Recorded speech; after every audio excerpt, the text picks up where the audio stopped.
My name is Jade, I am 16 years old, and I am convinced that I have the most unfair life in the world. As I sat on the school bus heading home, I looked around at my classmates and sighed. The school I went to was incredibly boring. Half the kids spent their time screaming nonsense about boy bands, while the other half sat around doing nonsense things like knitting. Worse still, I couldn't even escape them after the bell rang, because a bunch of them lived in my neighborhood. The second I got off the bus, I saw the real root of my misery. A sleek car pulled into our driveway, and my parents stepped out, smiling warmly at the girl getting out of the back seat. That was Joy, my identical twin sister. In my parents' eyes, she was the absolute golden child. Because she was the favorite, she got a bigger allowance and got to attend an elite private school, while I was stuck at the most boring public school ever. I stomped into our shared bedroom with a sulky face and immediately started whining. Having identical daughters must have made our parents forget there were actually two of us. They never even bothered to pick me up from school. Joy rolled her eyes and told me not to be absurd. She just shrugged and said our parents had only taken her out to collect her new dress for the upcoming school gala. I snorted and sarcastically told her how terrible it must be to get a new dress for a fancy party. To my surprise, Joy looked genuinely sad. She confessed that she didn't even want to go to the party. I sneered at her, calling her a nerd for not appreciating what she had, and told her that if I were her,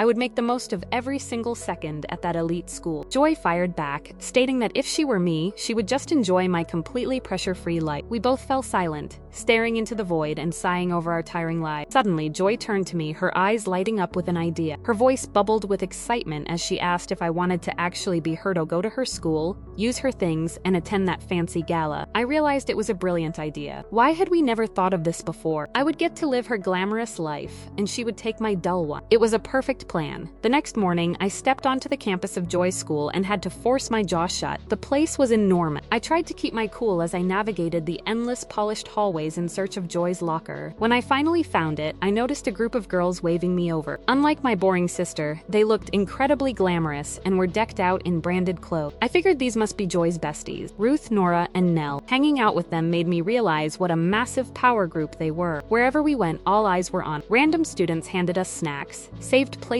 for us in the cafeteria line, and even let us sit in the front row at the basketball match. These girls were so interesting, and I secretly bet that I fit in with them way better than Joy ever did. Later that day, Joy called me on the phone so we could update each other on our date. Ironically, she somehow loved my boring, old-fashioned school. I had never heard her chat so much in my life. She happily rambled on about how nice my friends were, how ridiculously easy all the lessons were, and how cool she thought the school bus was. While Joy was busy enjoying my simple life, I completely immersed myself in her glamorous one. Her friends were actually a lot of fun, and they were always doing cool things. For instance, they frequently went on shopping dates and bought each other expensive gifts without batting an eye. One time, Nora, the wealthiest girl in the group, didn't hesitate to walk right into Kate Spade and buy a newly released handbag just to give to Ruth. I thought that was pretty awesome of Nora. But then something happened that made me question their whole group dynamic. Ruth mentioned she liked the red velvet cupcakes at a bakery near my house and asked me to pick some up for her. I was happy to do it. But the next day, when I brought the cupcakes and mentioned the price, she just burst out laughing. She patted my head, calling me Dear Joy in a condescending tone, and flat out told me that she didn't care how much they cost. Paying for them was my problem. Without missing a beat, she turned to Nora, showed her a picture of a ridiculously expensive skirt on her phone, and ordered Nora to buy it for her. I stood there stunned, wondering if she had always thought it was acceptable to order us around like this. Honestly, I couldn't understand why an innocent bookworm like my sister would hang around with such a cunning clique. They never even studied. Later that day, during a test, while I was still struggling to randomly circle answers, Ruth kept kicking my chair and urging me to let her copy my work. The second the teacher turned his back, she actually snatched my answer sheet right off my desk. What was with that attitude? I glanced around the room and saw Nora and Nell doing the same thing, copying another girl's paper completely against her will. It was so rude. Things only got weird. After the test, I was standing next to my locker when Ruth marched up to me, hissing angrily. She demanded to know if I had forgotten our deal, and then stormed off before I could even process what she was saying. A deal? What deal could she possibly be talking about? I had absolutely no idea, but I figured I just had to put up with Ruth for as long as I was pretending to be Joy. That way, I could hand her life back in roughly the same condition after the school gala. For now, I decided I should just ignore her and focus on enjoying this elite school life while it lasted. To actually enjoy my elite school life, The first thing I did was ditch Ruth and her minions for lunch. I headed out to the outdoor lounge near the sports field and found a super cool vending machine that actually sold pizza. But of course, my luck struck. The machine made a weird grinding sound and my food got stuck. I started kicking and tapping the glass, getting pretty frustrated when it still wouldn't budge. Suddenly, I heard a guy laughing behind me. He teased me, saying I must be absolutely starving to pick a fight with a pizza machine. I spun around and my jaw dropped. The guy standing there in a basketball jersey was easily the most handsome person I had ever seen in my life. I was so lost in his eyes that I didn't even notice the dumb machine finally beep and drop my lunch. The gorgeous guy leaned towards me to grab the tray, making my heart skip a beat. I secretly wished he was picking me up instead of the pizza. He handed the tray to me, but right before I could even say thank you, someone pushed me aside and snatched the pizza right out of his hands. It was Ruth. She fluttered her eyelashes, thanked him, calling him Hayden, and boldly asked if he wanted to share lunch with her. Excuse me. I couldn't believe she was trying to steal both my pizza and the boy right in front of, but Hayden just calmly took my pizza back from her. He politely turned down her offer, saying he would rather share it with the cute, starving girl instead. He turned to me with a bright smile and offered to buy our drinks. Wait, was he actually asking me? My internal answer was 100% yes. Leaving an absolutely furious Ruth standing there, Hayden and I walked over to a nearby bench. During lunch, I learned that he was the captain of the basketball team. We had the best time talking about our favorite comic books while we ate, and we even played a little bit of basketball before the next bell rang. It was hands down the best lunch I've ever had. Unfortunately, the good mood didn't last. After school, I was about to head home when Ruth blocked my path in the hallway. Her voice was pure poison as she warned me not to mingle with Hayden anymore. She claimed he wasn't wealthy,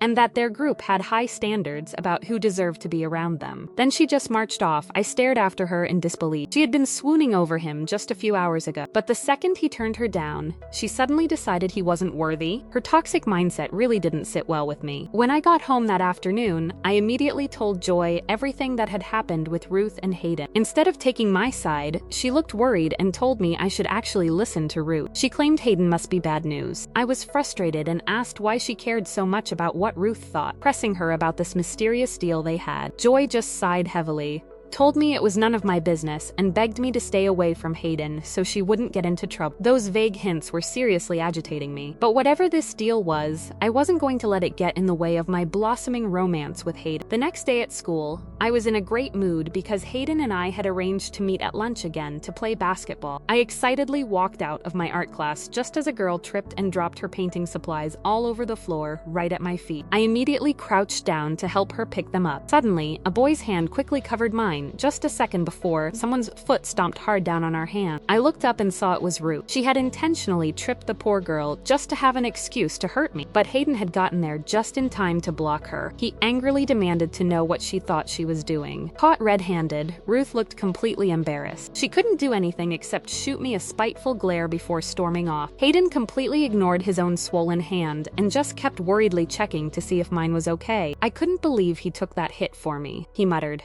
asking how Ruth could be so horrible. The girl who had dropped her paint spoke up, explaining that Ruth knew everyone's ugly secrets and used them to control people. She then looked at me and asked if Ruth knew my secret too. I panicked for a second, stammering that I wasn't sure, but I quickly added that I didn't care because Ruth had gone way too far. Hayden smiled warmly and promised that he had my back. The girl happily chimed in that she did too, finally introducing herself as Katie. From that moment on, I completely stopped hanging out with Ruth and her minions. I kept this a secret from Joy though, because I didn't want her freaking out and forcing us to switch places early. The more time I spent on the basketball court with Hayden, the more I found myself liking him. I desperately wanted to confess who I really was, but I knew I couldn't do it just yet. Katie turned out to be really nice too, and she introduced me to her super sweet friend group. Everything felt absolutely perfect, except for one massive problem. My grades, my studying habits were pretty bad, and I was literally ruining Joy's straight A record. Of course, I didn't dare tell Joy about that either. My bad grades were already stressing me out, but Ruth was determined to make my academic life even worse. Later that day in the classroom, she marched over to my desk and dumped a massive pile of notebooks and homework right in front of me. She insisted, yet again, that I was the one who had to do all her assignments, research, and test prep. I was struggling to even finish my own work, let alone her. She smirked and threw out her usual vague threat, reminding me that I knew what she had on me. I finally snapped.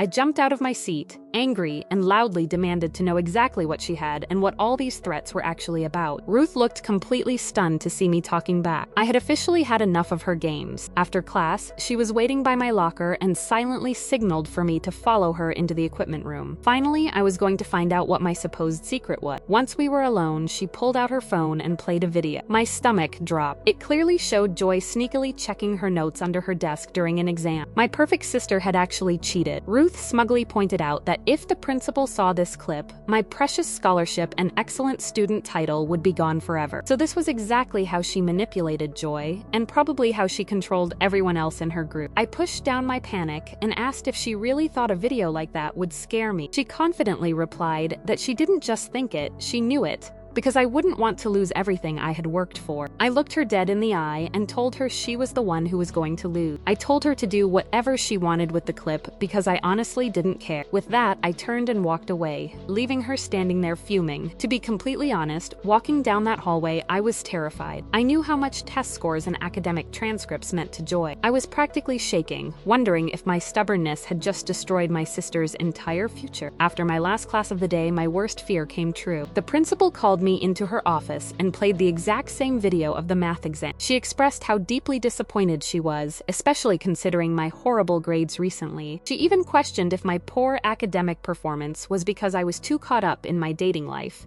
and hanging around people she considered bad influences. I just sat there in silence. There was no way I could explain to her that the bad grades were just my own incompetence, and that they had absolutely nothing to do with Joy, Hayden, or my new friend. The heavy guilt from the principal's office followed me all the way home. I had barely reached my bedroom door when I heard my mom inside, loudly scolding Joy. The school must have called her right after my meeting. I waited until Mom stormed out of the room, radiating anger and frustration, before I finally pushed the door open. Joy was standing there with her back to me, looking incredibly sad. I immediately started apologizing, stammering that I was so sorry, and that I just couldn't let Ruth hold that video over us anymore. I braced myself for her to yell at me, but to my absolute surprise, she turned around with a bright smile. She actually thanked me. She admitted she had never been brave enough to stand up for herself, and was exhausted from constantly being picked on. She laughed, saying that getting scolded by our mom wasn't nearly as bad as she had feared. Her homeroom teacher had called her too, but only gave her a warning not to make the same mistake again. For the first time, Joy looked completely at ease,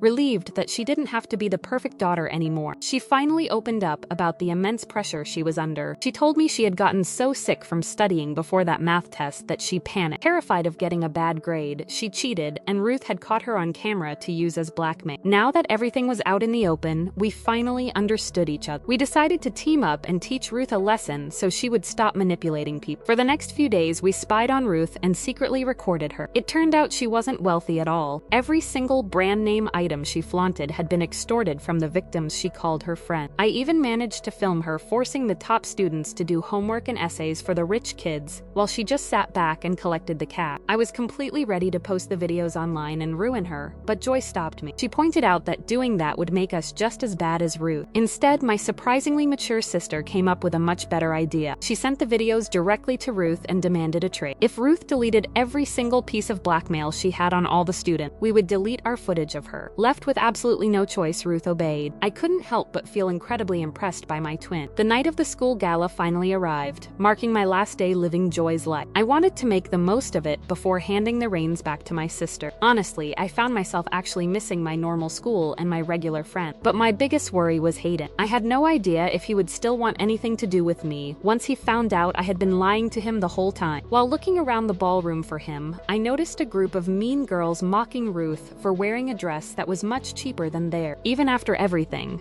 I couldn't just watch it happen. I walked straight up to the girls and quietly bluffed, whispering that I knew all of their dirty secrets. Panicked, they stormed off immediately.